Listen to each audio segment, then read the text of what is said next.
అందరికీ నమస్కారం. ఈరోజు మన ప్రయాణం ప్రాచీన భారతదేశంలోకి. ఒక సరికొత్త ఆలోచనా విధానం ఎలా పుట్టిందో చూద్దాం. మనందరికీ తెలిసిన జైన, బౌద్ధ మతాలు ఆవిర్భవించడానికి దారితీసిన పరిస్థితులేంటి, వాటి వెనుక ఉన్న ఆసక్తికరమైన కథేంటో తెలుసుకుందాం. సరే, మనం మాట్లాడుకుంటున్నది క్రీస్తుపూర్వం 6వ శతాబ్దం గురించి. ఇది చరిత్రలో చాలా ప్రత్యేకమైన సమయం. మన దేశంలో బుద్ధుడు, మహావీరుడు లాంటి గొప్పవాళ్లు వస్తుంటే, అదే సమయంలో ప్రపంచంలో వేరే ప్రాంతాల్లో కన్ఫ్యూషియస్ లాంటి మహానుభావులు కొత్త సిద్ధాంతాలను బోధిస్తున్నారు. ఒక రకంగా చెప్పాలంటే ఇది ప్రపంచవ్యాప్తంగా ఒక జ్ఞాన విప్లవం లాంటిది.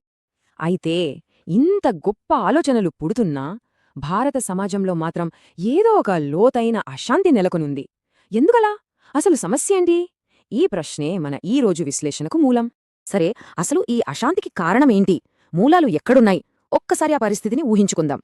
ఒక పక్కేమో సామాన్యుడికి అస్సలు అర్థంగాని క్లిష్టమైన పూజలు, కర్మకాండలు, వాటికి బోలెడంత ఖర్చు. మరో పక్కేమో ఉపనిషత్తులు. వాటిలో ఉన్నది గొప్ప తత్వశాస్త్రమే, కాని అది అందరికీ అంతుపట్టేది కాదు. వీటన్నిటికీ తోడు సమాజాన్ని ముక్కలు చేస్తున్న కఠినమైన కుల వ్యవస్థ. ఈ పరిస్థితుల్లో పురోహితుల ఆధిపత్యాన్ని క్షత్రియులు ప్రశ్నించడం మొదలుపెట్టారు. ఇక వ్యాపారం చేసి డబ్బు సంపాదించిన వైశ్యులు, వాళ్లకి డబ్బుంది కాని సమాజంలో సరైన గౌరవం లేదు. వాళ్లు కూడా ఒక మార్పు కోసం ఎదురుచూస్తున్నారు. చూసారా, ఇన్ని కారణాలన్నీ కలిసి ఒక కొత్త ఆధ్యాత్మిక మార్గం కావాలి అనే ఆలోచనకు బీజం వేశాయి. ఇలాంటి ఆధ్యాత్మిక సంక్షోభ సమయంలోనే వర్ధమాన మహావీరుడు ఒక కొత్త దారిని చూపించారు. అదే జైనమతం. రండి, ఆయన కథేంటో, ఆయన బోధనలేంటో కొంచెం లోతుగా చూద్దాం. ఈయనే వర్ధమాన మహావీరుడు. జైన సంప్రదాయంలో 24వ అలాగే చివరి తీర్థంకరుడు. తన కోరికలను, ఇంద్రియాలను పూర్తిగా జయించినందువల్ల ఆయనను జిన అంటే విజేత అని పిలిచారు. ఆయన్ననుసరించిన వారే జైనులయ్యారు. ఆయన జీవితం నిజంగా ఒక గొప్ప ప్రయాణం. రాజకుమారుడుగా పుట్టినా సరే 30 ఏళ్ల వయసులో సత్యాన్ని వెతకడం కోసం అన్ని సుఖాలను వదిలేశారు. సుమారు 12 సంవత్సరాలు కఠినమైన తపస్సు చేశాక 42 ఏళ్ల వయసులో ఆయనకు సంపూర్ణ జ్ఞానం లభించింది. ఆ తర్వాత దాదాపు 30 ఏళ్లపాటు తన బోధనలను ప్రజలకు అందించి 72 సంవత్సరాల వయసులో పావపురిలో నిర్యాణం చెందారు. ఇంతకుముందు మనం కేవల జ్ఞానం అనే పదం విన్నాం కదా. అసలు దీని అర్థమేంటి? జైనమతంలో ఇదే అత్యున్నతమైన జ్ఞానస్థితి. ఈ స్థితిని ఎవరైతే చేరుకుంటారో వాళ్లు ఇక జనన మరణ చక్రం నుంచి పూర్తిగా బయటపడతారు. ఇదే మోక్షానికి మార్గం అని జైనులు నమ్ముతారు. మోక్షం పొందడానికి మహావీరుడు చాలా సులభమైన 3 సూత్రాలను చెప్పారు. వాటిని త్రిరత్నాలు అని పిలుస్తారు. మొదటిది సమ్యక్ విశ్వాసం, అంటే మహావీరుడి బోధనలను పూర్తిగా నమ్మడం. రెండవది సమ్యక్ జ్ఞానం, అంటే ఈ ప్రపంచానికి ఒక సృష్టికర్త లేరని, ప్రతి జీవిలోనూ ప్రతి వస్తువులోనూ ఆత్మ ఉంటుందని తెలుసుకోవడం. ఇక మూడోది సమ్యక్ నడవడిక, అంటే జీవితంలో 5 ముఖ్యమైన నియమాలను పాటించడం. మరి ఆ 5 గొప్ప నియమాలు ఏంటి? అందులో అన్నిటికంటే ముఖ్యమైనది అహింస. ఏ జీవికి మాటల ద్వారాగాని చేతల ద్వారాగాని హాని చేయకూడదు. దానితోపాటు ఎప్పుడూ నిజమే మాట్లాడాలి, దొంగతనం చెయ్యకూడదు, అవసరానికి మించి ఆస్తిని కూడబెట్టుకోకూడదు, మరియు బ్రహ్మచర్యం పాటించాలి. జైన మతానికి పునాదే ఈ అహింస అనే సిద్ధాంతం. ఇప్పుడు అదే కాలంలో సమాజంలోనే అశాంతికి దొరికిన మరో ముఖ్యమైన పరిష్కారం వైపు వెళ్దాం. అదే గౌతమ బుద్ధుడు చూపిన మధ్యే మార్గం. రండి, ఆ కథేంటో కూడా తెలుసుకుందాం. ఈయనే గౌతమ బుద్ధుడు. ఆయన అసలు పేరు సిద్ధార్థుడు.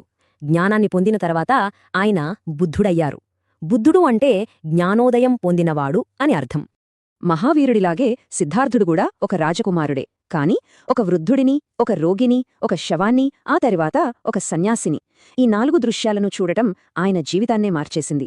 ప్రపంచంలో ఇంత దుఃఖమెందుకుంది అని తెలుసుకోవడానికి తన 29వ ఏట రాజ్యాన్ని, కుటుంబాన్ని వదిలిపెట్టి బయటకొచ్చేశారు.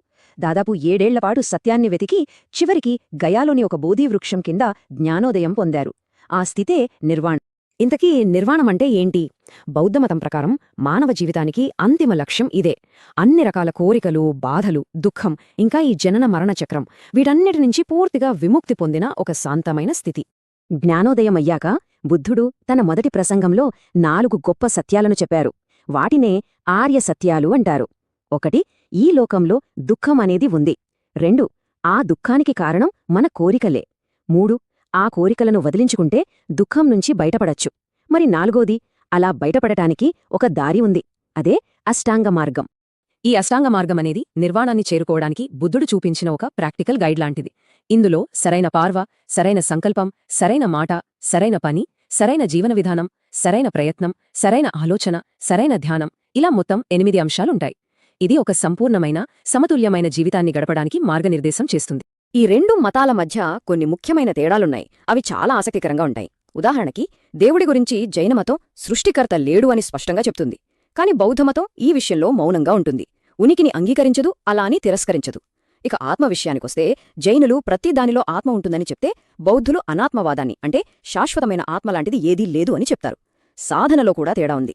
జైనం కఠినమైన తపస్సును ప్రోత్సహిస్తే, బౌద్ధం మాత్రం తీవ్రమైన సుఖాలు, కఠినమైన తపస్సు ఈ రెండింటికీ మధ్యలో ఉండే మధ్యమార్గాన్ని బోధిస్తుంది. మరి ఈ కొత్త ఆలోచనలు కేవలం ఇద్దరు వ్యక్తుల బోధనలుగా మిగిలిపోకుండా లక్షలాది మంది అనుసరించే పెద్ద మతాలుగా ఎలా మారాయి? వాటి వ్యాప్తి వెనుక ఉన్న కారణాలేంటో ఇప్పుడు చూద్దాం. ఈ మతాల విజయం వెనుకున్న ఒక పెద్ద శక్తి సంఘం. మహావీరుడు, బుద్ధుడు ఇద్దరూ కూడా తమ బోధనలను ముందుకు తీసుకెళ్లడానికి సన్యాసులతో, సామాన్య ప్రజలతో కొన్ని వ్యవస్థలను ఏర్పాటు చేశారు. వీటి గొప్పతనమేంటంటే, ఇక్కడ కులం, వర్గం లాంటి భేదాలకు అస్సలు చోటులేదు. జ్ఞానం కావాలనుకునే ఎవరికైనా ఇక్కడ ప్రవేశముండేది. ఇక బౌద్ధమతం భారతదేశ సరిహద్దులు దాటి ప్రపంచమతంగా ఎదగడానికి ఒక ముఖ్యమైన వ్యక్తి కారణం. ఆయనే చక్రవర్తి అశోకుడు. బుద్ధుడు నిర్యాణం చెందిన సుమారు 200 సంవత్సరాల తర్వాత కళింగ యుద్ధంలో జరిగిన రక్తపాతాన్ని చూసి చలించిపోయిన అశోకుడు బౌద్ధాన్ని స్వీకరించాడు. తన అధికారంతో, వనరులతో ఈ మతాన్ని శ్రీలంక, మధ్యాసియా, ఆగ్నేయాసియా దేశాలకు వ్యాప్తి చేయించాడు. కాలం గడిచే కొద్దీ బుద్ధుడి బోధనలను భవిష్యత్ తరాలకు స్వచ్ఛంగా అందించడానికి 4 పెద్ద సభలు జరిగాయి. వీటినే బౌద్ధ సంగీతులు అంటారు. రాజగృహంలో జరిగిన మొదటి సభలో బుద్ధుడి బోధనలను సంకలనం చేశారు. ఇక అశోకుడి కాలంలో పాటలీపుత్రంలో జరిగిన 3వ సభలో త్రిపీటకాలు అనే పవిత్ర గ్రంథాలకు తుదిరూపునిచ్చారు. కనిష్కుడి కాలంలో జరిగిన 4వ సభ నుంచే మహాయాన బౌద్ధం అనే కొత్త శాఖ పుట్టింది. మరి ఇంతగా వ్యాపించిన ఈ మతాలు పుట్టినగడ్డ అయిన భారతదేశంలో ఏమయ్యాయి? వాటి ప్రభావం ఇప్పటికీ మనపై ఉందా? భారతదేశంలో వాటి వారసత్వమేంటో ఇప్పుడు చూద్దాం. విచిత్రంగా ప్రపంచమంతా విస్తరించిన బౌద్ధమతం కాలక్రమేణా పుట్టినగడ్డపైనే బలహీనపడింది. దీనికి చాలా కారణాలున్నాయి. బ్రాహ్మణమతం మళ్లీ పుంజుకోవటం, బౌద్ధ భిక్షువులు సామాన్యుల భాషైన పాళీని వదిలేసి పండితుల భాషైన సంస్కృతం వైపు వెళ్లటం, సంఘాలలో నైతిక విలువలు తగ్గటం, ఇక విదేశీ దండయాత్రలలో బౌద్ధ విహారాలను నాశనం చేయటం ఇవన్నీ దాని పతనానికి దారితీశాయి. భారతదేశంలో బౌద్ధమతం ప్రాబల్యం తగ్గి ఉండొచ్చు, కాని అది మన సంస్కృతికి చేసిన సేవ మాత్రం శాశ్వతమైనది. అహింస అనే గొప్ప సిద్ధాంతం భారతీయ జీవన విధానంలో భాగమైపోయింది. సాంచి, భర్హుతులలోని అద్భుతమైన స్తూపాలు మన కళా వారసత్వానికి ప్రతీకలు. నలంద లాంటి విశ్వవిద్యాలయాలు ఒకప్పుడు ప్రపంచానికే విద్యాకేంద్రాలుగా ఉండేవి. అన్నిటికంటే ముఖ్యంగా ఆసియా దేశాలకు భారతీయ సంస్కృతిని తీసుకెళ్లడంలో బౌద్ధం చాలా కీలక పాత్ర పోషించింది. చివరగా ఒక ప్రశ్నతో ముగిద్దాం.